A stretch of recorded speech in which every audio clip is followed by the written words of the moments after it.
Hello everyone, welcome to my channel. In this video we are gonna talk about unit and measurement, and this is the first unit. And this unit is really important for IB student. I mean really important. So pay attention. The learning objective, we need to know different measurement and know how to use them, such as micrometer and vernier caliper. And then we need to understand the SI unit. We need to know how to convert different unit, know what significant figure is. You understand different type of arrow, mainly random arrow and systematic arrow, and know how to calculate average volume and uncertainty. SI unit stands for International System of Unit, and people usually write this phrase with the letter SI, and this is from the French system. It's not a modern metric system of measurement. People always use this measurement because the unit conversion are much easier, because you usually multiply or divide it by 10 or 100, which is very easy for us to calculate. SI-based unit are standard unit of measurement defined by the international system, and this chart shows you a list of SI unit, SI-based unit. The base unit for length is meter, and for mass is kilogram, for time is second, for electric current is ampere, for temperature will be Kelvin, and for amount of substance is mole. You probably have seen this in your chemistry class. And for intensity will be written as CD. And this chart shows you a list of prefix, and this can be really helpful when you are doing the unit conversion. Giga or mega, we usually don't use it because it's too large, and macro and nano, you probably won't see this in your exam, but I'm not sure. Useful unit for length. Length is a measure of distance or dimension, and kilogram is written as km, meter is written as m, centimeter is written as cm, and millimeter is written as mm. All of those units, the conversion is simply times 10 or times 100 or times 1,000, so it's really easy to calculate. For example, if I want to know 1 kilogram is equal to how many meters, it will simply be 1 kilogram is equal to 1,000 meters. And if I want to know 1 kilogram is equal to how many centimeters, I simply just use 100 times 1,000, and that's give us the answer. Useful unit for volume. Volume is the amount of space a object takes up, and people usually use two units, liter and milliliter. Just notice that 1 liter is equal to 1 cube centimeter, which is equal to 1,000 milliliter, and 1 milliliter is equal to 1 cubic centimeter. Useful unit for mass. People usually use kilogram, gram, and ton. And mass is a measure of the amount of matter in an object. Just be aware that mass and weight are two different things, especially when you're learning like force or Newton's law. Just be careful with the phrase mass and weight, because weight is the unit is Newton, and mass is like kilogram and gram. Useful unit for temperature. Temperature measures how hot or cold an object is, and people usually express temperature in the unit of Celsius. But so the picture on the left, this shows you how to convert Kelvin to Celsius. So you simply just plus 263.15, and then you can have the unit in Kelvin. And to convert Celsius to Fahrenheit, this formula shows you how to do it. So 9/5 will times the temperature in Celsius, and then you plus a constant of 32, and this gives you the temperature in Fahrenheit. On this slide, just show you some unit conversion from the American unit system to metric system.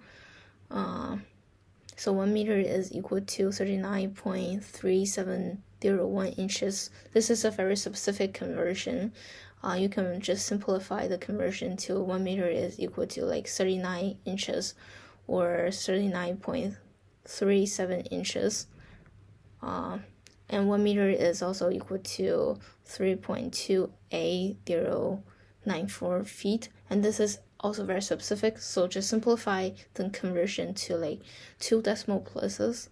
And 1 kilogram is equal to 2.204 pounds. 1 liter is equal to 0.264 gallons. I spelled the word gallons wrong, sorry about that. And that will be it for today's lesson. I will post more video about how to convert different unit later in the future. And thank you guys for watching this video. Talk about different measurement too. So the first one is micrometer, and the second one is vernier caliper. The third one is tape measure, in which you should be very familiar with. And vernier caliper can be a little bit tricky on the reading as well as the micrometers. So this is the structure of a vernier caliper. We have a main scale, and then we have a vernier scale, and some people call it a secondary scale. So just notice that when somebody says secondary scale, it means vernier scale. How do we read a vernier caliper?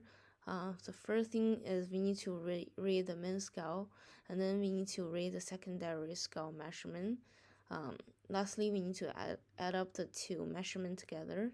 So I will take you to an online stimulation and show you how to read a vernier caliper. So this is a online stimulation to a vernier caliper, and it allows you to practice your reading of vernier caliper. I will post a link of this website in the description, and now I will show you how to read a vernier caliper. So let's just shuffle this. So we need to read the main scale first. So here should give us, you see this line, so this should give us a reading of 2.6, 2.7, 2.8, 2.8 centimeters, in which is equal to 28 milliliters. And then we need to read the secondary scale. So we need to find the line in which the first scale and the secondary scale line up.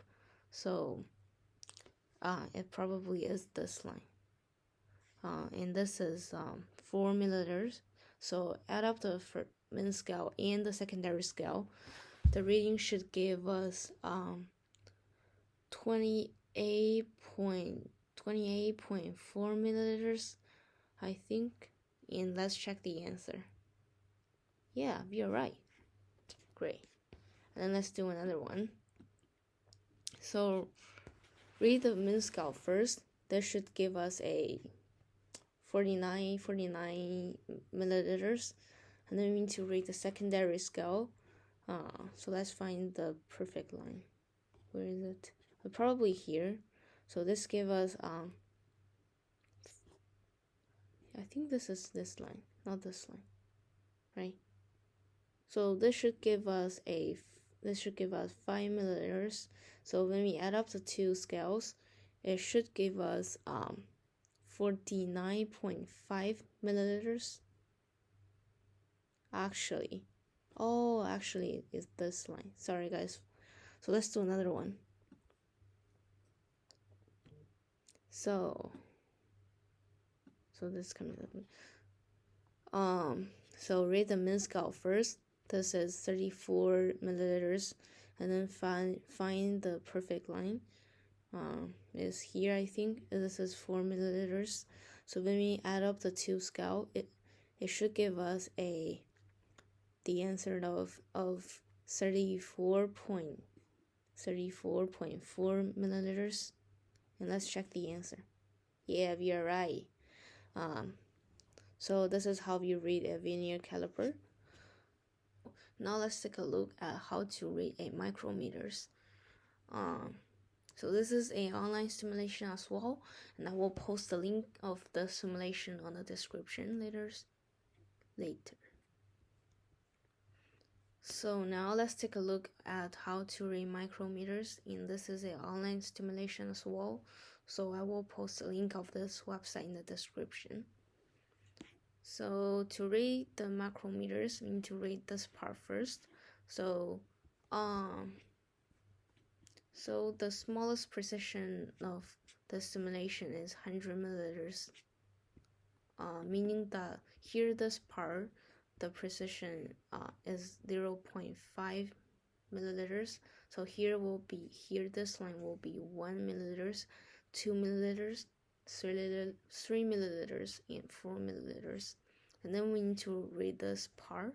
So here this line, here is 0.05 milliliters, because remember the smallest precision is 100 milliliters.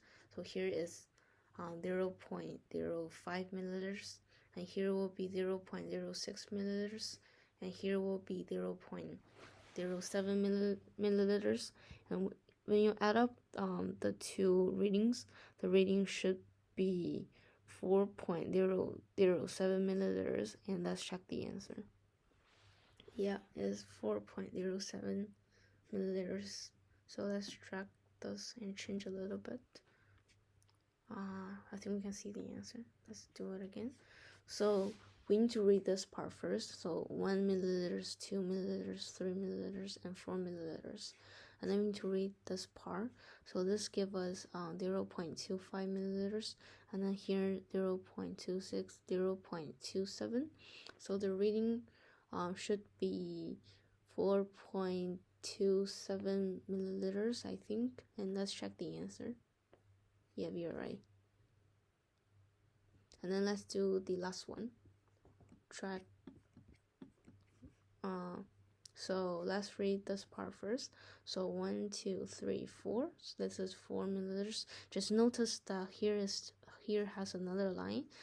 So this should be 4.5 milliliters. Be careful with this. And then let's read this part. This is 20 milliliters. So 21, 22. So this is 22 milliliters, and this actually this is 0.0.2 milliliters, and this is 4.5 milliliters. So this should give us 4.72 milliliters, I think.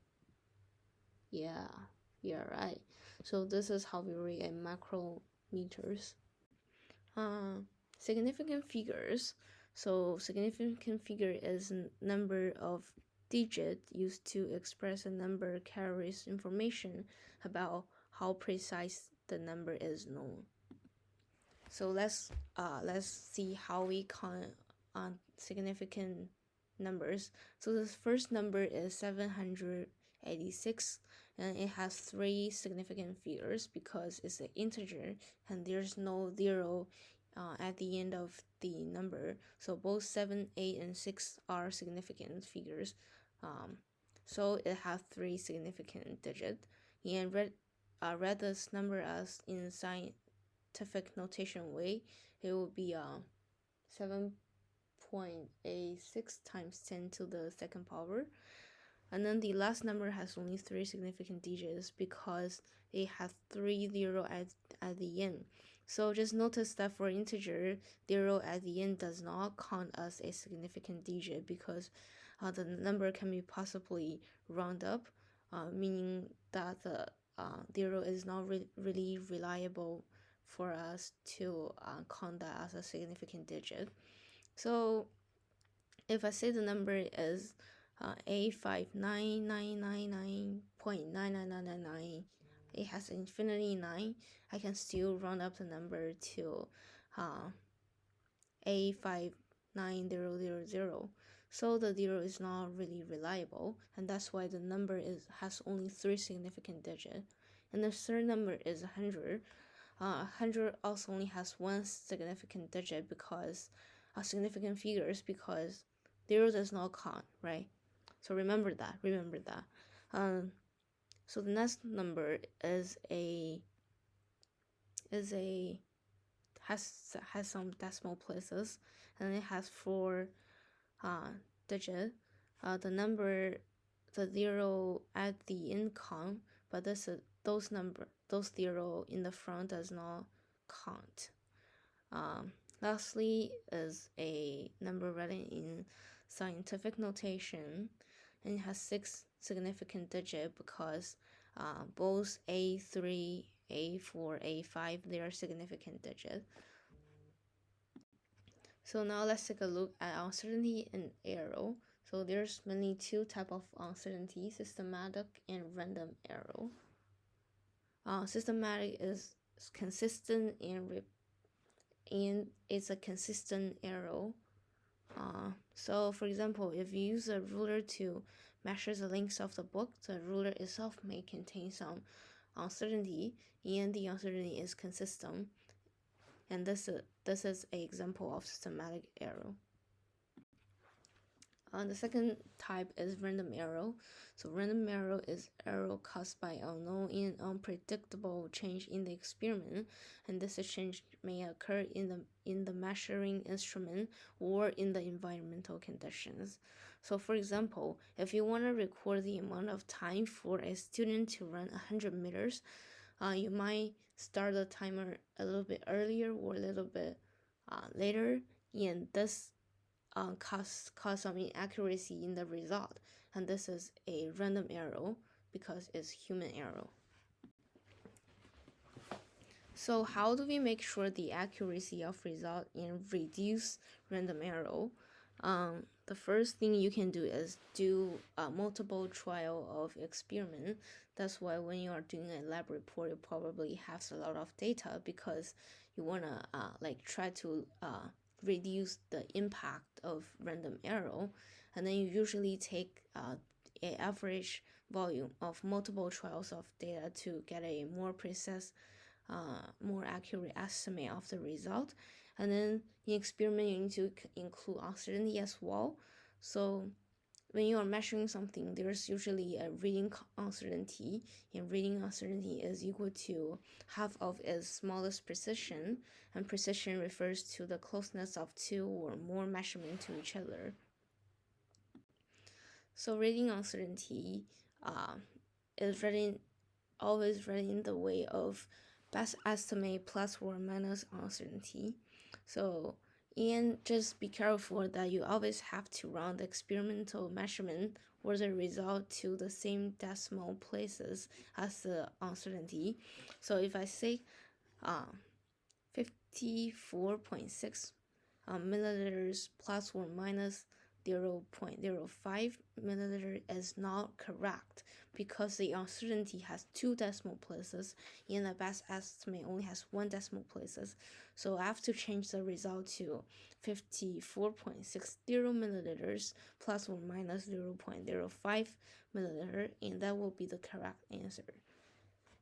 And here show you another example, like 1.237 second plus 0.1 second is not correct because the uncertainty only has 1 decimal place, and the best estimate has 3 decimal places. So you have to change the decimal place of the estimate to 1 places.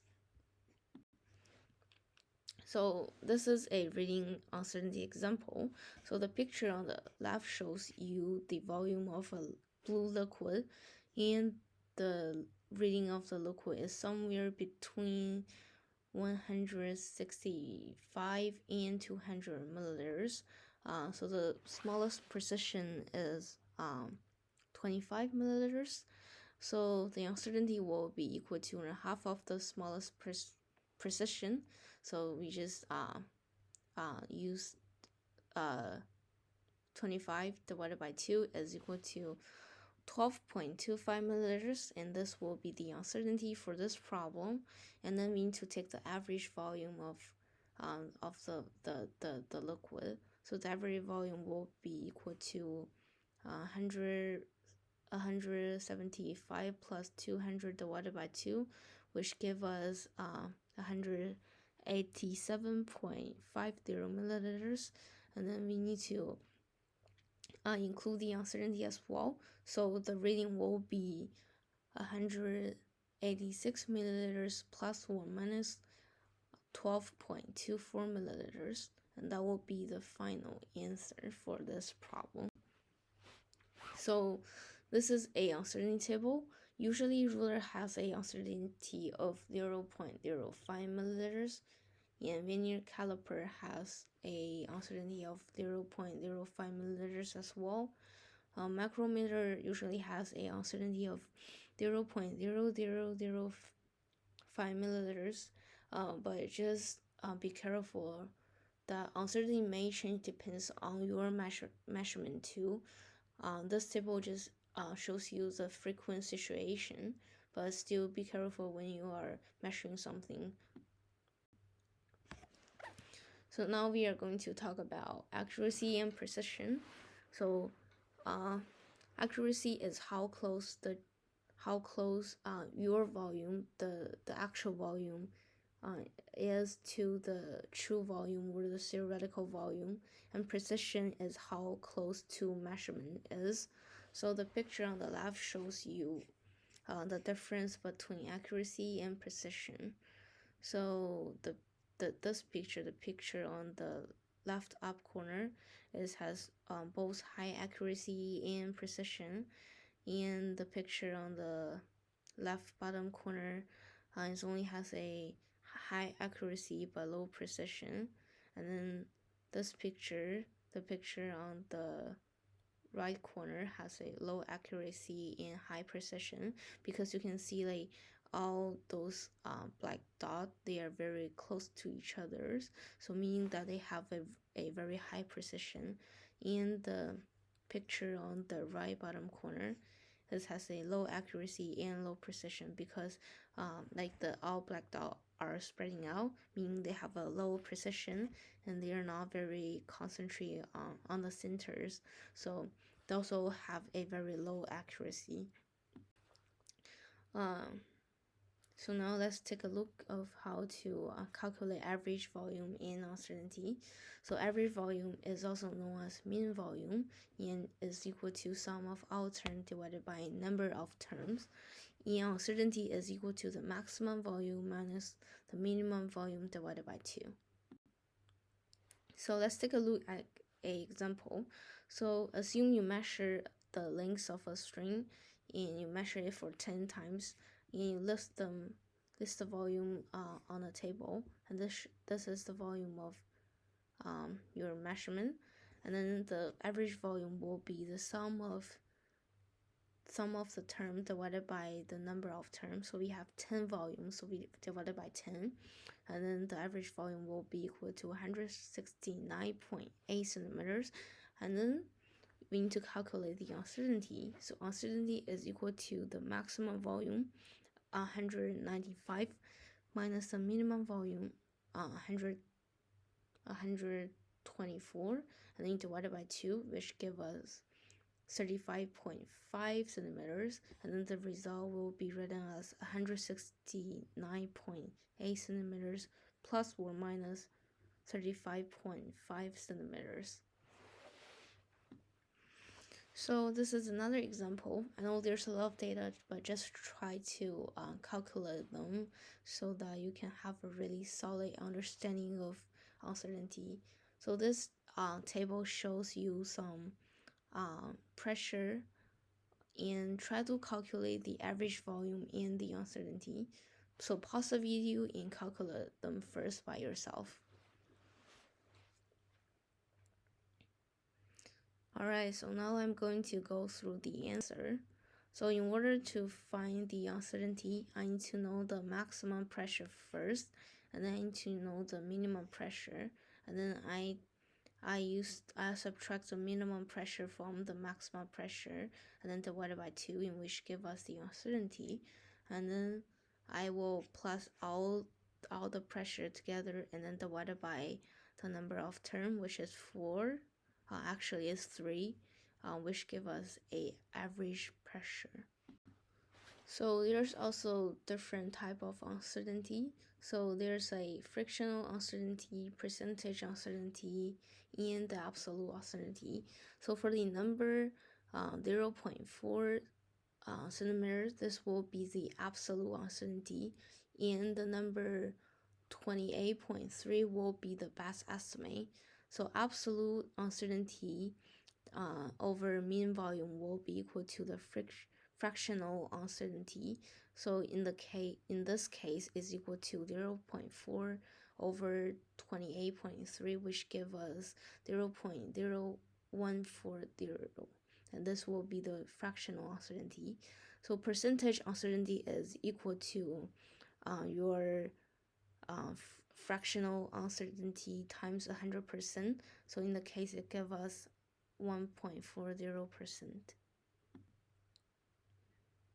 So in general, when we express all of those uncertainty in terms, that's how we wrote it. Just so delta A is absolute uncertainty, and fractional uncertainty is equal to delta A over A, and percentage uncertainty is equal to delta A over A times 100%.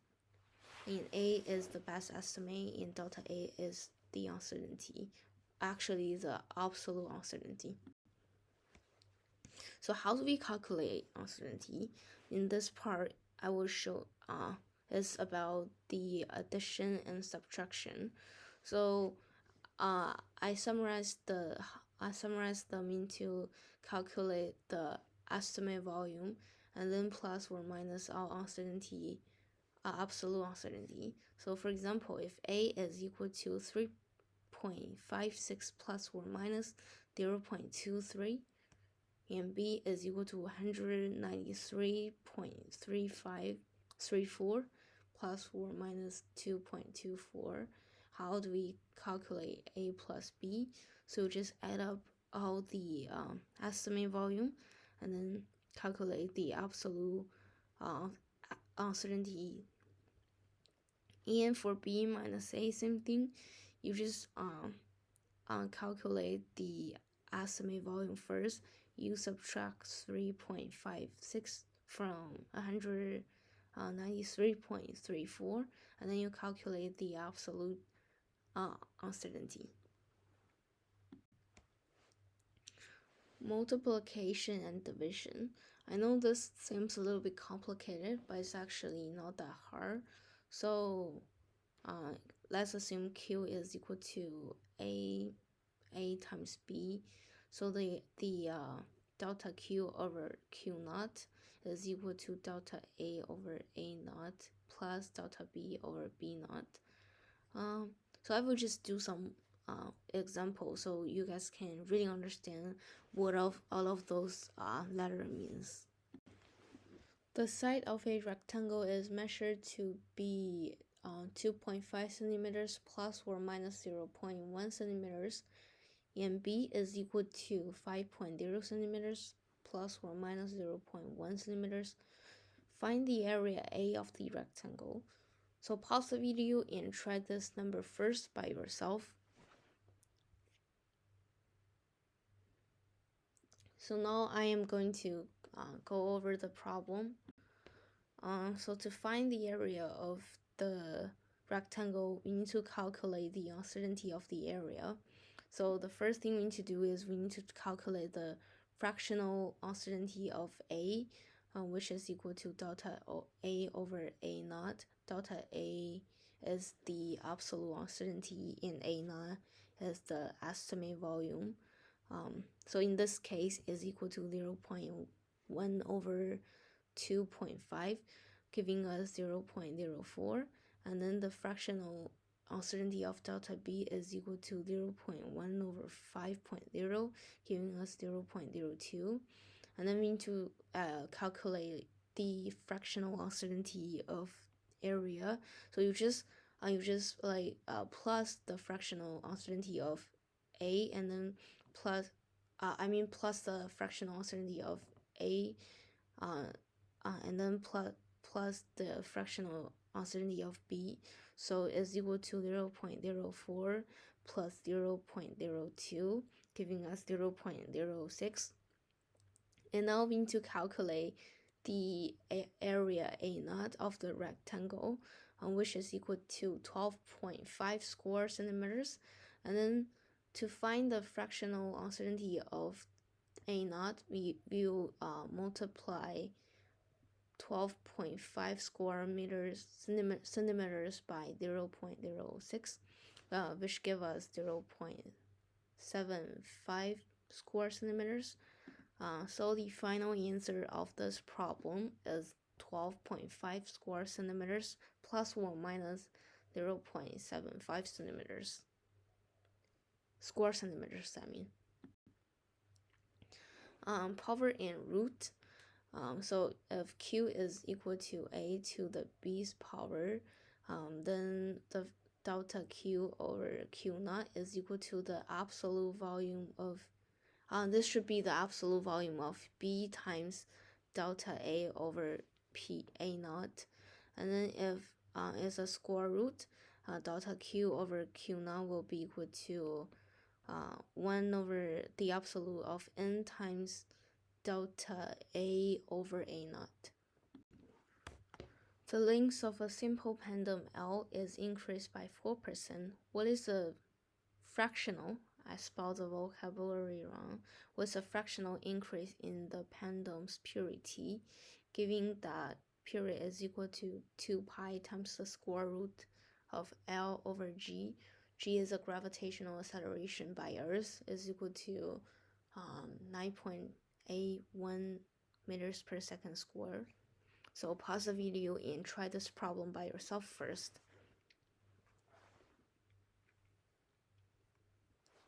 Alright, so now I am going to go over the problem. So I will provide some actual practice problem in my website, and I will post the link of this presentation and the practice problem in the description as well. This is a reference for this presentation. This include like all the sources of image in the problems. And thank you guys for watching this video, and I hope this can be helpful for you. Please subscribe my channel if you like it, and follow my website.